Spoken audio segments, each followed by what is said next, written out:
Welcome to Art Appreciation 1301.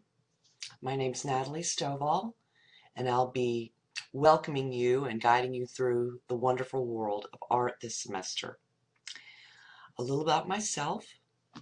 I'm teaching at Lone Star College currently and teach drawing and art appreciation. I have a bachelor's of fine arts and a master's of fine arts degrees, both in drawing and painting. These are some of the samples, some of my work, the New Orleans pieces, landscapes, Southwest, things like that. My hobbies include cooking, gardening, and freeform quilting, which I'm showing you some slides of right now. Now, you're probably wondering why do I have to take this course? Why am I here taking art appreciation when I'm in nursing or computer science or whatever? Well, college education is supposed to give you a well-rounded, full educational experience. To be truly educated, you kind of need to know more than just one tiny, narrow division of your life. It expands your horizons in thinking about new cultures and also in the world, but also throughout history, how cultures played a role in our life and art.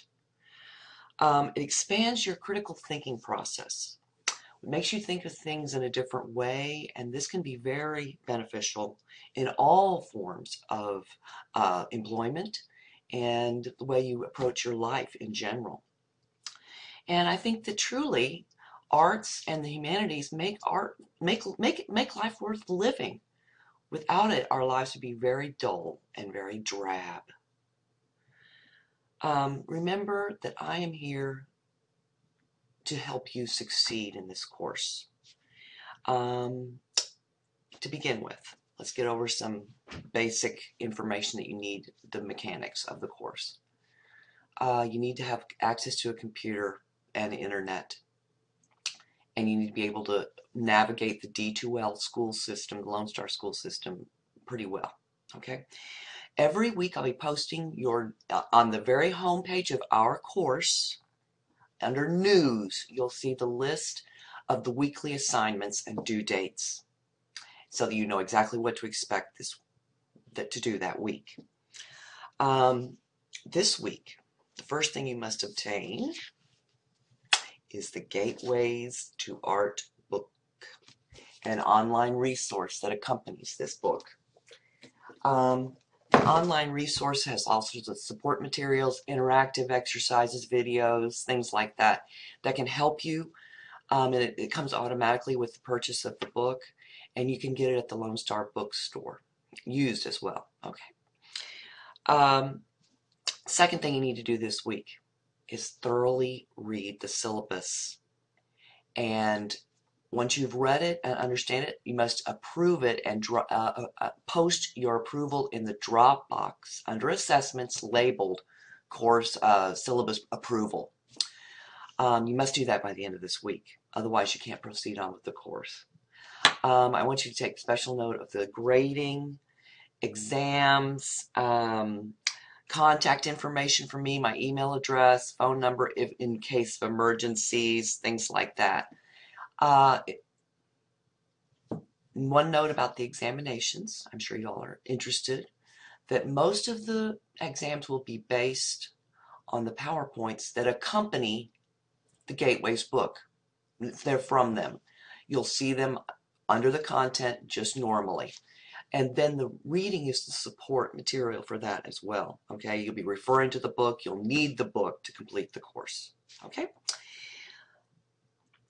Then the next thing you must do, the third thing you must do, mechanics-wise for the course, is read and approve the course release, the content release form. It's called a course content release form.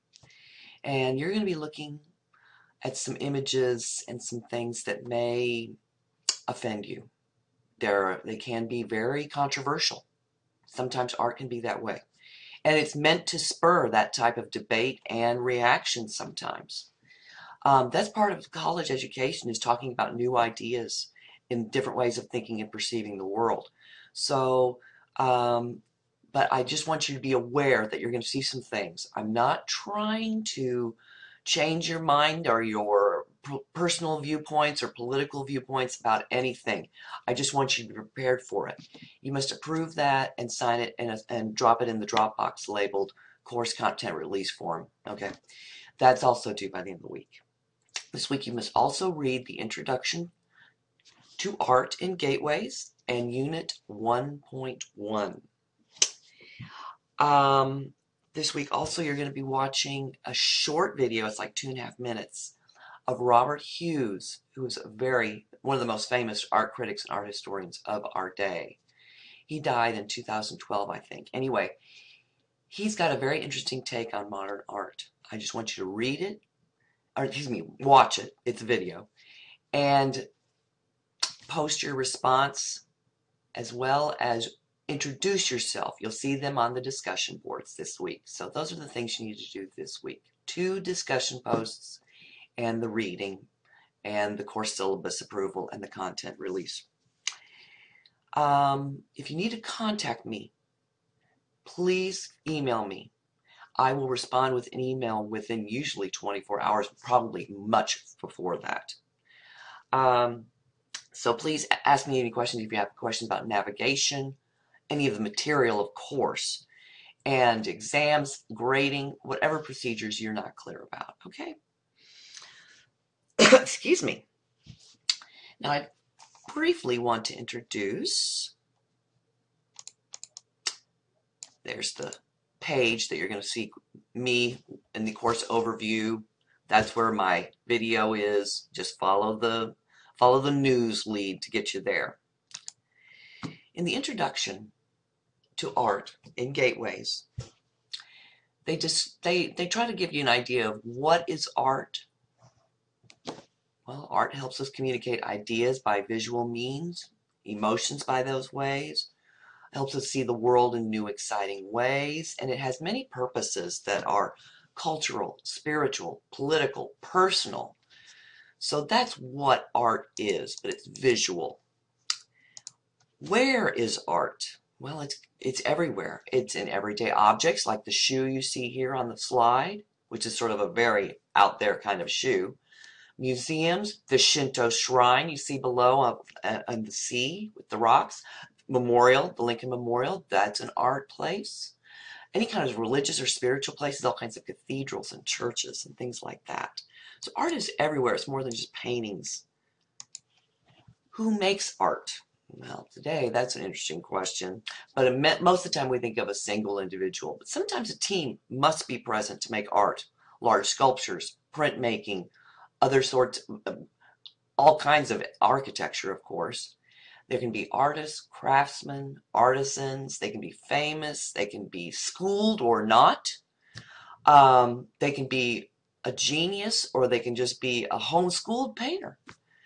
And today, some people make a business and a living off of not producing the art they're producing. We'll talk about that later. People who sign the work but don't touch it. That's a whole different thing. The value of art can mean, of course, money.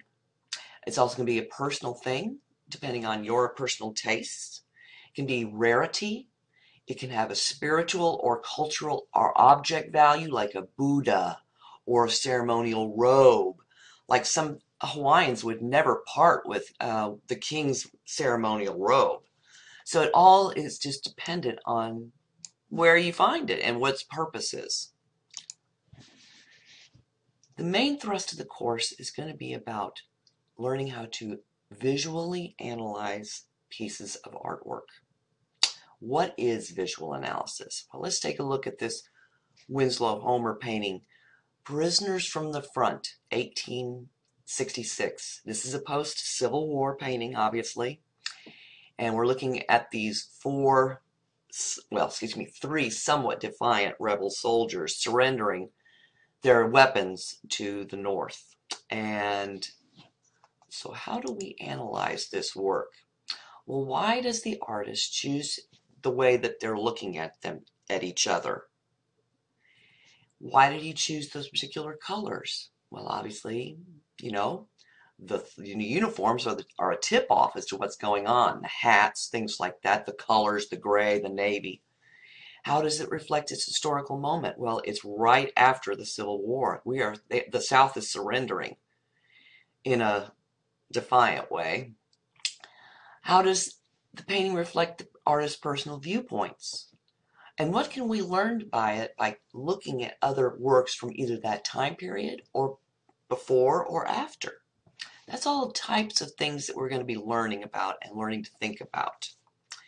And in the first unit of Gateways, the whole unit is based on the formal elements and principles of art. And you can think of that as sort of the vocabulary, the building blocks for art.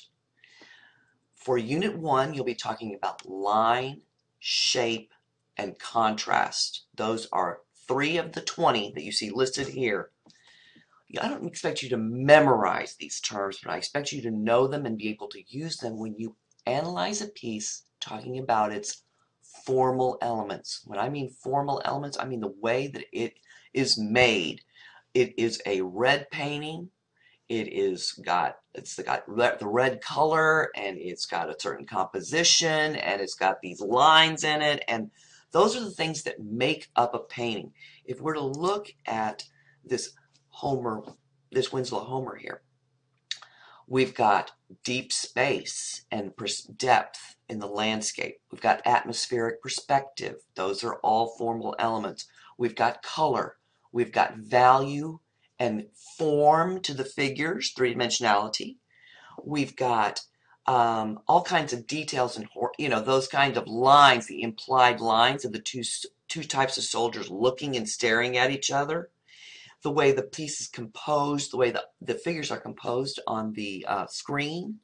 Those are important. Those are all the building blocks to that painting. That's what we mean by formal elements. So in Unit 1 this week, you'll be looking at line, shape, and contrast, and they're all two-dimensional formal elements and principles, meaning they're flat. Okay? So good luck. Email me if you have questions, and have a good week. Thank you.